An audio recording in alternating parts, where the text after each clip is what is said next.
Olá, como vão vocês? Hoje vamos falar sobre perda de peso no idoso. Parece estranho achar ruim perder peso, sendo que a maioria das pessoas briga com a balança a vida inteira.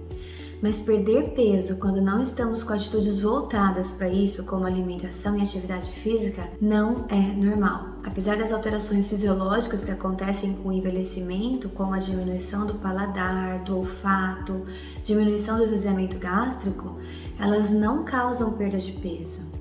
A perda de peso involuntária, ela vai levar a uma perda de massa magra, um aumento da resposta inflamatória, da concentração de citocinas e da imunidade.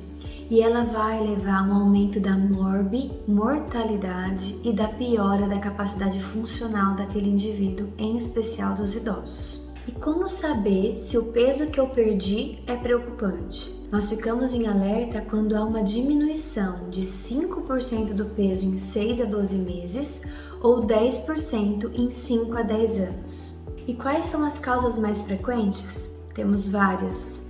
Entre elas, as neuropsiquiátricas, como a demência, a depressão, luto, ansiedade. As sociais, o próprio isolamento social, dificuldade financeira, morar sozinho.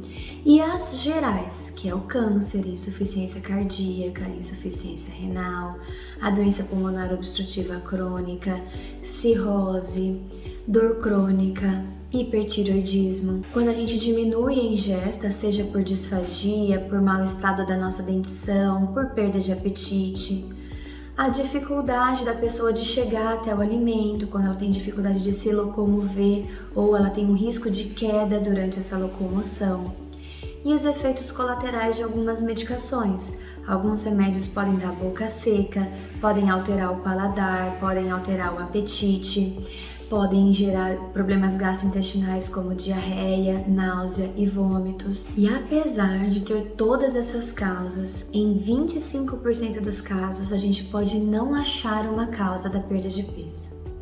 E como que a gente aborda um idoso que vem perdendo peso?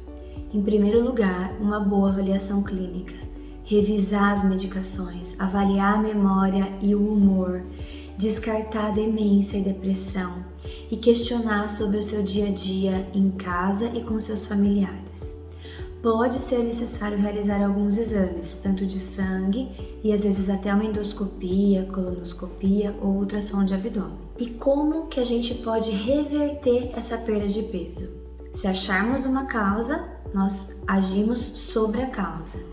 E existem algumas medidas que nós podemos tomar para ajudar. Por exemplo, não restringir alimentos, usar alimentos com alto ganho de energia, por exemplo, calóricos, fracionar a dieta, deixar com que ele coma a sua comida preferida, fazer as refeições acompanhadas, intensificar o sabor dos alimentos com temperos e associar a atividade física com ganho de massa muscular, porque isso aumenta o apetite. O uso de alguns medicamentos, entre eles os hormônios, eles não têm evidências científicas favoráveis na perda de peso involuntária e os seus efeitos colaterais podem prejudicar. Nós podemos e devemos usar suplementos orais hipercalóricos e hiperproteicos entre as refeições para auxiliar na recuperação do peso e da massa muscular.